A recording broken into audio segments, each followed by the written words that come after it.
반갑습니다. 네, 안녕하세요. 네, 시장님. 출마했을 때 인터뷰하고 네, 네. 늦었죠. 오늘 다시 축하드립니다. 감사합니다. 예, 예. 시장님은 이 민선 8기 시장으로 이제 복귀하신 거잖아요. 네, 그래서 이제 두 번째 네. 시장을 하시는데 처음하고는 또 다르리라 봅니다. 어떻습니까, 지금? 다르기도 하고 또 당연히 달라져야 되지 않겠습니까? 예. 왜냐하면 그때 상황 환경이 다르고 지금하고 또 하나는 이번에 제가 되면서 시민들이 갖고 있는 기대심이 또 다르기 때문에 거기에 부응하기 위해서 당연히 달라져야 된다. 그리고 그거는 또 어떤 의미에서는 제가 갖고 있는 확고한 의지이기도 해요. 처음에 이제 인천시장 할 때도 사실 제가 고향에 돌아와서 시장을 한다는 어떻게 보면은 굉장히 영광스러운 위치였지만은 이번에는 조금 더 다른 게 그때는 계속 공직생활 하는 연장선상에서 됐을 때하고 예.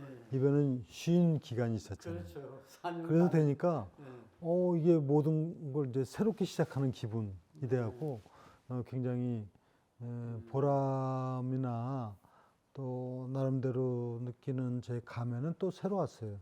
그리고 이제 무엇보다도 책임감이죠. 이제는 진짜 제대로 해서 예. 인천시의 미래를 정말 발전적으로 확실하게 만들어야 되겠다는 의지가 있기 때문에 감회가 새롭고 소회도 또 다르다 이렇게 말씀드리겠습니다. 지난번 말하자면 민선 6기 인천광역시장 할 때는 빚 갚는다고 그때는 그죠? 네, 어려운 점이 많았어요. 예. 빚도 빚이고 또 많은 지역의 현안들이 다 정체 상태에 있었고 그렇죠. 그래서 제가 3부를 걷어낸다 하고 시민들에게 약속을 하고 시장이 됐거든요. 예. 그게 이제 부채, 예. 부실, 부패 사실 그런 오명을 쓰고 있었는데 뭐 사실 그 세 가지를 다 저는 다 성공적으로 걷어냈다 이렇게 말씀드릴 수 있습니다.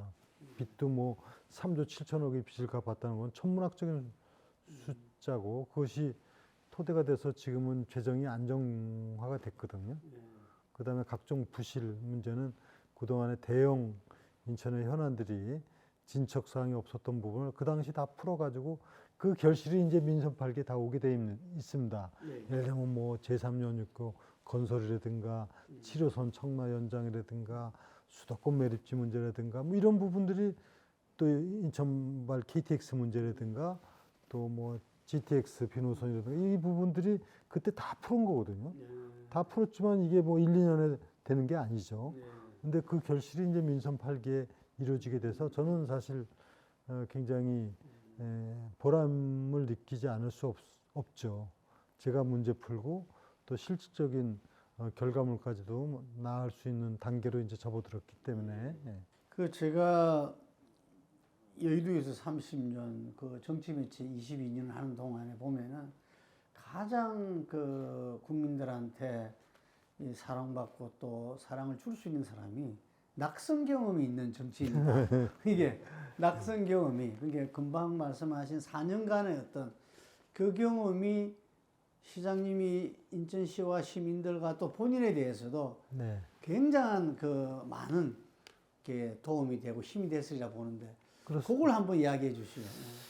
저는 이제 운 좋게도 공직 생활을 하면서 특히 정치인 신분이 돼서 뭐 사실상 순탄하게 이렇게 어떤 정치 행보를 해왔는데 지난 4년 동안이 저한테는 굉장히 아픈 경험이기도 했지만은 저는 아주 굉장히 소중한 또 다른 경험을 하게 된 시기였어요.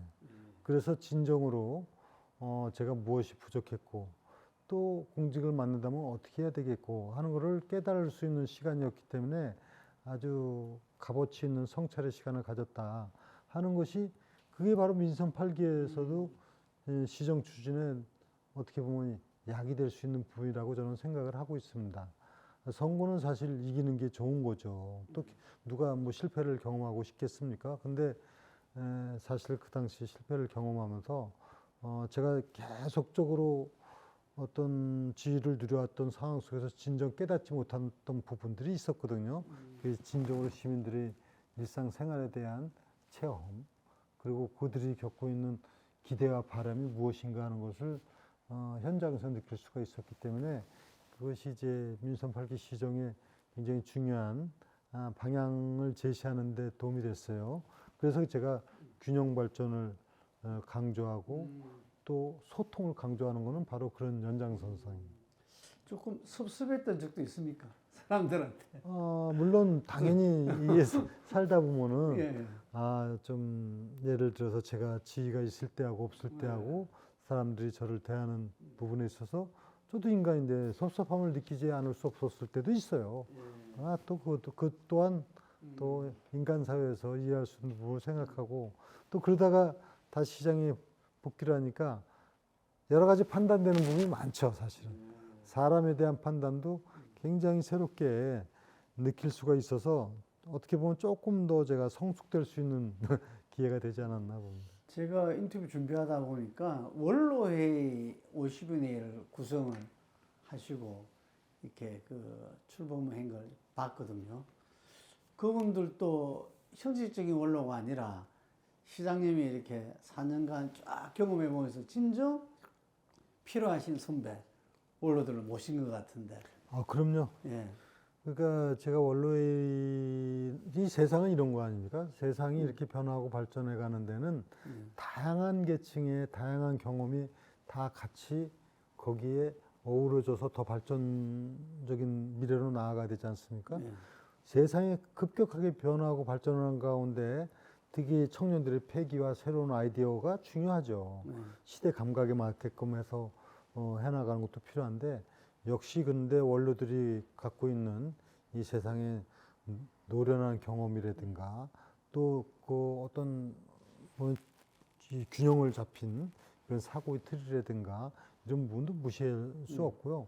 또 그분들에 대한 존재감이나 인정감은 시 전체 그 화합이나 발전에도 큰 힘이 돼요. 근데 오늘 원로회를 출범을 했지만은 예. 또 인천의 대표적인 각 뭐 정치, 경제, 사회, 문화, 종교의 아주 대표적인 분들이 다 들어와 있거든요. 근데 그분들도 오늘 굉장히 아주 뿌듯했어요. 왜냐면 지난 4년 동안 거기도 역시 상실돼 있었거든요. 그게 4년 동안 사실상 운영을 안 했었죠. 다시 조례를 새롭게 제정을 해갖고선 다시 출발하는 분위기가 됐기 때문에 그분들도 오늘 굉장히 뿌듯해 하시고 또 함께 하고자 하는 의지를 느낄 수 있었어요. 시장님이 취임 100일을 맞이해서 인천시 비전과 시정 목표를 발표하셨습니다. 인천의 꿈, 대한민국 미래, 그리고 이번에 보니까 시민이 행복한 세계 초인류 도시 인천을 정하셨습니다. 인천이 이전에 보면은 비해서는 발전을 계속 해왔는데 최근에 좀 정체됐었잖아요. 그러면서 그 돌파를 제대로 못하고 있다 이런 지적들이 있었거든요. 근데 거기에 대해서 이제 비전을 내놓으신 거죠. 리더는 예. 비전을 분명히 세우고 이것을 현실로 만들어가는 역량을 발휘하는 그게 리더라고 저는 정의를 합니다. 그래서 그 비전을 세우는 데 있어서 지역이 갖고 있는 여건을 담아내서 미래로 가야 되지 않겠습니까? 그래서 인천이 꿈을 키우면은 이것은 인천만의 문제가 아니고 대한민국의 미래로 갈 소중한 그런 전략적 가치가 있는 곳이다. 이게 이제 목표, 비전을 미래에 나아갈 방향에 대한 걸 세우고 목표는 당연히 뭐 시민이 잘 살고 행복하고 편안한 거 아니겠습니까? 그래서 시민이 행복한 그런 인천을 만들어가는데 조금 더 구체성 있는 거죠. 세계 초인류 도시를 향한다 그런 부분에서 이게 이제 비전과 목표가 설정된 것이죠. 초인류 도시는 좀 어떤 걸 이야기하시죠? 초인류 도시는 이런 뜻입니다. 인천이기 때문에 다른 도시하고는 비교할 수 없는 초인류 도시로서의 그 가능성과 잠재력과 분명한 그렇게 갈 수 있는 그 환경을 갖고 있다. 이미 아시다시피 세계적인 공항과 항만과 경제자유구역과 또 그 인천 송도 같은 경우는 뭐 국제기구가 15개가 되고 5개 대학이 들어와 있고 또 여기는 글로벌 시티로서 발전해가는 이런 면모를 갖고 있기 때문에 어차피 인천은 세계적인 도시로 커나가야 돼요. 그렇게 하면서 국내외 아주 큰 유력한 기업들을 유치해 나가고 그것이 경제 활성화를 가져오고 시민 행복을 가져올 수 있는 지역 경제 활력화의 기반이 되고 이렇게 되는 부분이기 때문에 인천은 초일류 도시라고 하는 부분은 세계적인 도시를 향해서 가는 인천의 모습이거든요. 이미 인천은 그 기반이 구축이 되어 왔었어요. 예. 이미 송도 국제도시, 영종 국제도시, 청라 국제도시 100여 년 전에 이미 국제도시였어요. 제물포 조약을 통해 갖고 그 당시 인천은 예. 세계 각국의 사람들이 모여 살던 곳이 바로 인천이에요. 그래서 인천이 갖고 있는 이 여건을 살려나가는 것. 이거는 다른 도시하고는 비교가 안 되는 그 초일류 도시를 지향해야 되는 것은 인천이기 때문에 예. 그리고 그것은 분명히 인천의 발전뿐만 아니라 대한민국의 미래하고 연결된다 이렇게 생각합니다. 이번에 시정 가치 중에서 균형이 좀 이렇게 눈에 주목됩니다. 지난번 저희들하고 인터뷰에서도 인천시의 균형 발전을 가장 강조하셨거든요. 이게 그래서 지역 균형, 계층 균형, 세대 균형을 말씀하셨는데 이번에는 어떤 게 목표와 방침에 녹아 있습니까? 그러니까 시민이 행복한 사회를 만들어 간다고 그러는데 예. 또 국가적으로 국민이 행복한 사회다 하는 부분에서 우리가 늘 문제되는 건 뭐겠습니까? 지역 간의 균형, 네. 계층 간 균형, 세대 간 균형이 이루어지지 않는 국민 행복, 시민 행복은 없는 거예요. 예. 그래서 이 얘기는 계층 간 균형의 경우는 여기 이런 국제도시가 있는 반면에 원도심이 그렇죠. 참 그 아픈 손가락들이 있지 예. 않습니까? 여기에 좀 더 중점을 둬가지고 균형 발전이 일어나가야 된다. 그 바로 출발점이 제물포 르네상스고요. 아, 그 예. 원도심 활성화를 위한 특단의 노력을 기울여 나간다는 게 전략적 목표. 계층 간 균형 발전은 결국은 이건 어디 사회의 사회적으로 해소해 나가야 될 부분인데 지금도 소외계층, 저소득층 많이 있죠. 그 다음에 장애인이나 인천은 뭐 탈북민이나 또 그 해외에서 오신 다문화 가족도 많아요. 그저께 이번에 이태원 참사단 박율리아나 씨 같은 분은 그러니까 고려인이에요. 거기도 한 3천여 명이 있어요. 이런 그 소위 말하는 계층을 떠나서 자기 태어난 곳을 떠나서 균형이 이루어지도록 하는 사회로 가야 되는 것이 진정한 행복이다. 세대 간 균형은 뭐 말할 것도 없이 노년층과 청년층이 뭔가 삶의 여유가 있거나 희망을 가질 수 있도록 해야 되는 것. 이거는 미래를 위해서도 굉장히 중요한 거예요. 예. 이런 균형 발전이야말로 진정 한 지역이 추구해야 될 가장 중요한 가치가 아닌가 생각합니다. 이게 인천이 이제 초인류 국제도시 부분에서 어쨌든 그 경제도시로서의 어떤 그 발전 중요하지 않습니까? 시장님 이번에 백조 시대를 이야기하셨어요. 네, 우리 GRDP가 지금 이제 90조에 이르는데 실질적으로 사실은 뭐 우리가 복지를 얘기하고 문화를 얘기하고 또 이렇게 해나가지만은 이 모든 것이 사실 경제 기반 위에서 가능한 거라는 거는 우리 대한민국이 그동안의 발전사를 보면 아시지 않습니까? 경제 성장, 발전을 토대로 해서 문화가 융성하고 그 다음에 이로 인해서 복지 시혜를 높여나가고 이렇게 되는 거 아니겠습니까? 그래서 경제는 뭐니 해도 가장 중요한 요체입니다. 그렇게 해나가기 위해서는 경제 활성화 전략이 인천의 경우는 특수해야 된다. 세계적인 다국적 기업들을 좀 유치해 나가고 또 국내에서도 유력한 기업들이 인천에 집중적인 투자를 유치하도록 하고 미래의 신성장 산업 동력을 창출해야 되고 여기는 지금 송도 같은 경우는 바이오 시밀러 같은 경우는 세계 1위 도시거든요. 인천이. 그 다음에 뭐 반도체 후공정 분야도 세계 2위, 3위 기업이 인천에 있는 등 이제 새로운 신성장 동력은 앞으로 수소든 또 뭐 블록체인과 같은 새로운 전략 산업의 문제든 물류, 관광 이런 부분들이 다 어우러져야 되잖아요. 네. 그래서 경제는 아주 중요한 지역이 발전해 가는데 어떻게 보면 전제죠, 전제. 다른 발전을 일으켜나가기 위한 그런 의미에서 이제 백조 시대를 이제 열게 되죠. 그러는 빠른 시일 내에 그렇게 경제 그 기반을 튼튼히 하면서 그 과실이 이제 시민들의 행복으로 이어질 수 있도록 하는 전략이죠.